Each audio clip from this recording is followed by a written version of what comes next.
Hey, it's David Pingree with Upshift Online.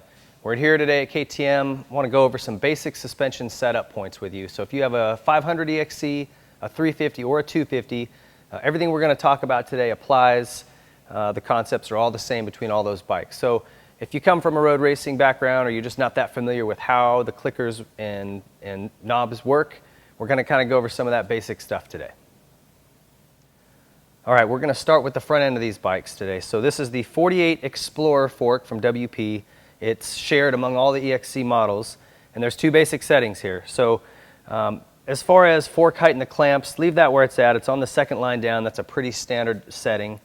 So basically what you have is a compression and a rebound. The red knob is the rebound. It says REB right on there, so there shouldn't be too much confusion as to what does what there.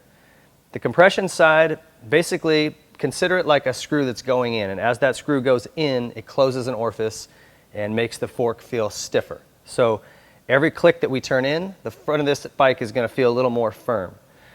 So if you're riding and you feel like the front end of the bike is diving down too low when you get on the brakes, if when you hit bumps it feels like it's going in too far, or basically just the balance of the bike is off, you're going to want to go in with this. And each click that you go in, the fork will feel a little firmer. It'll ride a little higher in the stroke to a point where it'll start to feel very rigid and give you a lot of feedback.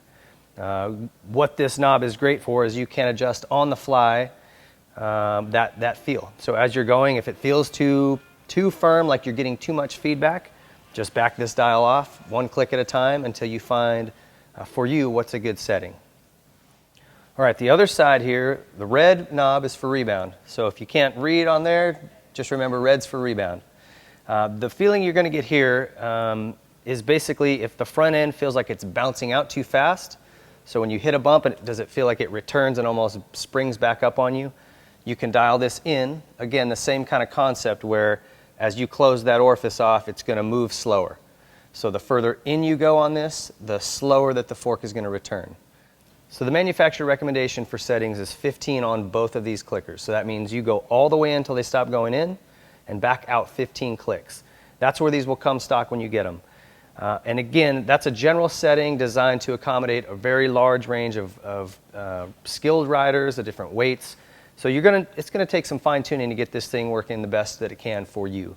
So again, work on the compression. If it feels like it's coming out too fast, you can turn the rebound in.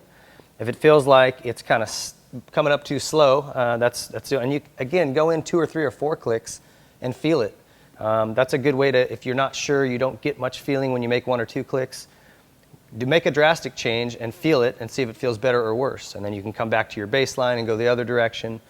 That's sort of a good practice when you're trying to get these set up for yourself. So again, 15 and 15 are your standard settings, and then from there it's just tuning to what you like. All right, for the Explorer PDS rear shock, there's an extra setting on here, an extra adjustment that we'll talk about. So you've got your high and low speed compression adjuster here at the top of the shock, which is a flat blade screwdriver and a 17 millimeter T-handle or socket.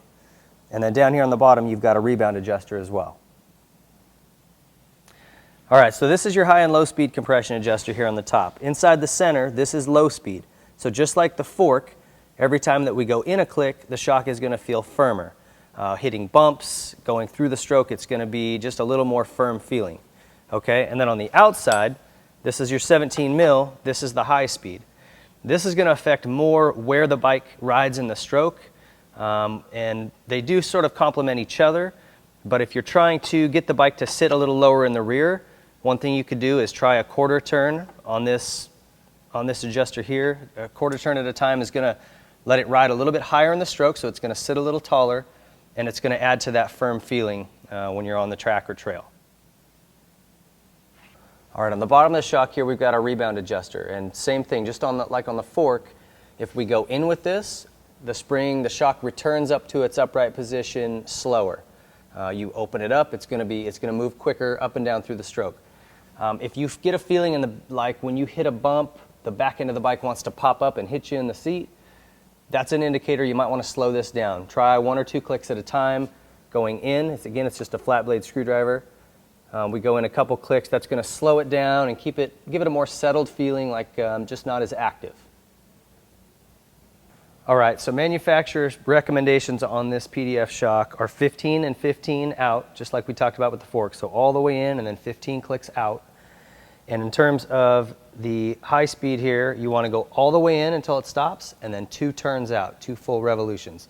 That's the manufacturer recommended setting for this thing stock. And then again, just like the fork, you're going to want to dial it into your own personal preferences. All right, guys, there's one last piece of the puzzle to really get this bike set up for you, and that is the sag. So there's a couple of things you need to know about sag. One, KTM has really done a great job of showing you the right way to do it. So they've written sag on the fender right here. You'll see it. And you want to take from basically the axle. You can either go through the axle bolt or find a place back here. Just make sure you do it the same every time. And run the tape measure up to this line. And that should be 110 millimeters difference between the bike sitting on the sag, on the stand rather. So no weight on the rear wheel. You take that measurement, write it down. Then you have your rider sit on the bike with the bike on the ground, all of his weight on the seat, and the difference between the standard measurement from the stand and him on the bike should be 110 millimeters. So a little bit of subtraction there. Use a calculator if you have to, but that's going to get the number, the right ride height for you and really help the bike's balance, which is really key to make these work the way they're designed to work. The compression rebound adjusters are all sort of to make it customized for the way you like to ride and your weight, but this really sets the balance of the bike, and that's really the foundation for making this thing handle the way you want it to. Okay, if you've taken your sag measurements and they are above or below 110 millimeters, you're going to need to adjust the spring. And so basically, let's say that your number is too high. You have too much sag, you're going to need to tighten down the spring. So basically that will hold you up a little higher and get your number right. So you start here by loosening this one screw here at the top of the collar. All right, and once that's loose, you should be able to take and just turn the spring.